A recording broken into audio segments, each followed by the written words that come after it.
Halo, selamat datang kembali di Ngopi Santai bareng STKIP Suar Bangli. Ngobrol dan tukar pikiran santai bareng STKIP Suar Bangli. Kali ini masih dalam kegiatan Storm Live 2020.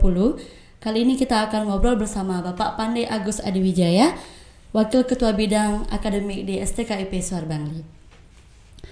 Apa saja topik kali ini? Topik kali ini kita akan bahas tentang soal istilah yang lazim dipergunakan di kegiatan akademik atau perguruan tinggi, namun masih jarang kita pahami. Mau tahu apa saja? Stay tune di video ini dan mari kita mulai. Pak Pandey, apa kabar? Baik. Kalau Rika gimana? Kabarnya selalu baik, Pak. Apakah sudah mulai pusing mengurus kegiatan proses pembelajaran di masa pandemi ini, Pak? Oke, menarik ya pertanyaannya ya. Ya, sangat menarik.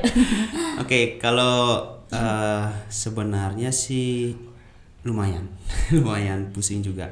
Tapi melihat dari respon teman-teman, dosen, terutama itu bagaimana men-switch itu pembelajaran yang dari konvensional dari tatap muka menjadi yang online ini. Karena banyak dosen kita yang sudah literate atau mampu menggunakan pembelajaran online, jadi saya rasa sih tidak terlalu pusing-pusing amat. Tapi perlu catatan juga bahwa keadaan ini tidak hanya kita saja di STKIP Suar Bangli sebenarnya. Ini kita alami di seluruh dunia malah, ya. Dan itu pun semua kampus juga mengalami hal yang serupa. Jadi ini sebenarnya kalau saya bisa bilang ini shock culture juga shock teknologi untuk pendidikan kita. Tapi so far sih so good aja. Dalam kegiatan proses pembelajaran otomatis akan ada kendala, Pak, ya. Apakah selama musim pandemi ini, apakah Bapak menemui kendala dalam proses mengajar mahasiswa secara daring?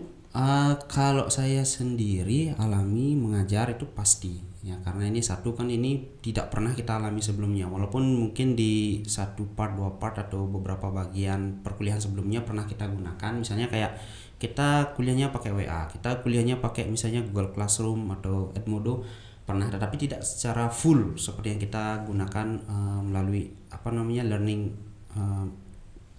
LMS-nya ini berupa Moodle.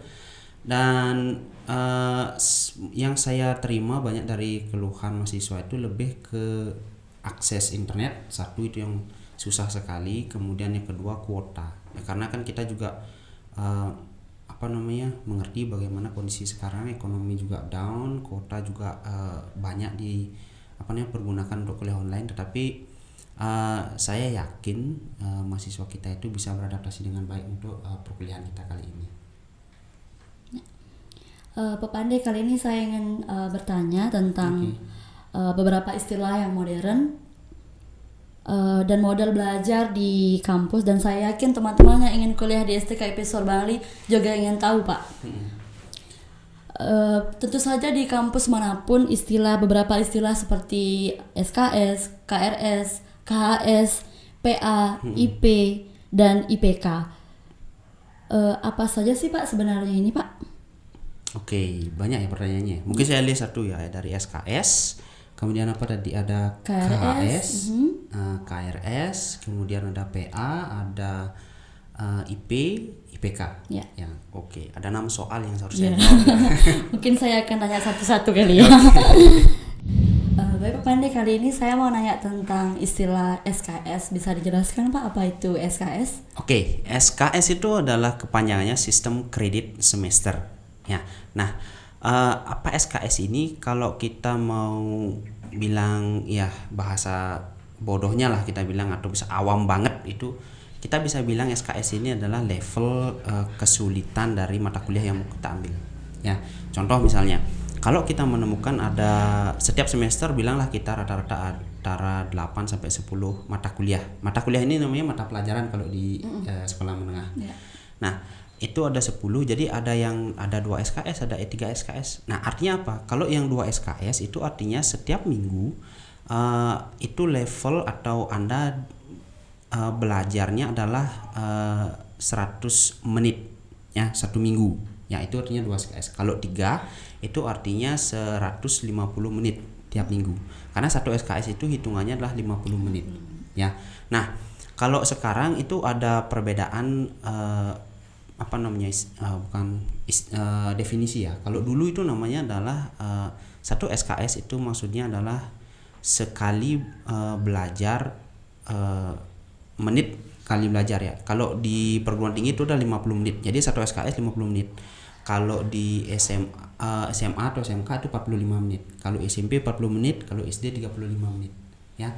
Nah, jadi SKS itu seperti saya bilang itu adalah level ya Anda dianggap bisa menguasai atau mastering kompetensi di satu mata kuliah itu berapa menit setiap minggu gitu. Jadi kalau 2 SKS ya setiap minggu itu Anda akan menguasai, misalnya contoh writing, menulis paragraf. Itu jadi seminggu Anda cuma butuh sekitar mungkin 100 menit belajar untuk itu saja selama 1 semester. Itu maksudnya SKS.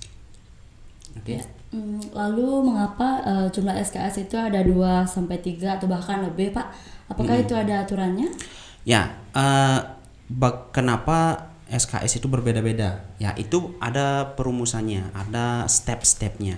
Kalau bisa saya cerita sedikit ya, bagaimana misalnya kalau kita menentukan, misalnya menulis paragraf, itu kenapa dia 2 SKS? Itu sebelum kita menentukan SKS itu kita kumpul, para dosen kumpul, kita tanya juga ke mahasiswa yang sebelumnya, yang alumni misalnya, atau misalnya kita tanya ke orang-orang yang mempekerjakan alumni kita, cukup nggak mereka itu setelah belajar 1 semester ini mereka sudah menguasai atau tidak? Ya itu kita perdebatkan seperti itu. Jadi proses inilah yang melahirkan menakar ya. Kita menakar itu jadi ada yang 1, ada yang 2, ada yang 3, 4 dan seterusnya. Jadi itu prosesnya adalah proses diskusi. Jadi bisa jadi semester 1 ini atau angkatan sekarang memiliki SKS yang berbeda dengan angkatan yang akan datang atau angkatan sebelumnya. Itu sangat menyesuaikan dari kebutuhan di masyarakat. Misalnya kalau guru bahasa Inggris dulu itu memang harus bagus banget dia penulisannya. Jadi kalau itu kan mereka belajar menulis harus lebih banyak. Tapi kalau sekarang ada tuntutan nggak terlalu nggak harus terlalu bisa kok menulis, yang lebih banyak berbicara. Oleh karena itu berbicaralah yang lebih banyak SKS-nya. Jadi itu prosesnya ada gitu. Apakah ada syarat minimal jumlah SKS yang harus dipenuhi, Pak, untuk lulus di perkuliahan? Oke. Ya, kalau ini kita merujuk ke SK Mendikbud terakhir itu adalah nomor 3 tahun 2020. Itu tentang SNDikti. Jadi Standar Nasional Perguruan Pendidikan Tinggi di Indonesia. Jadi seluruh kampus di Indonesia wajib mengikuti ini. Nah, di sana sangat jelas disampaikan bahwa untuk program sarjana S1 itu minimal harus 144 SKS ya. Jadi 144 SKS.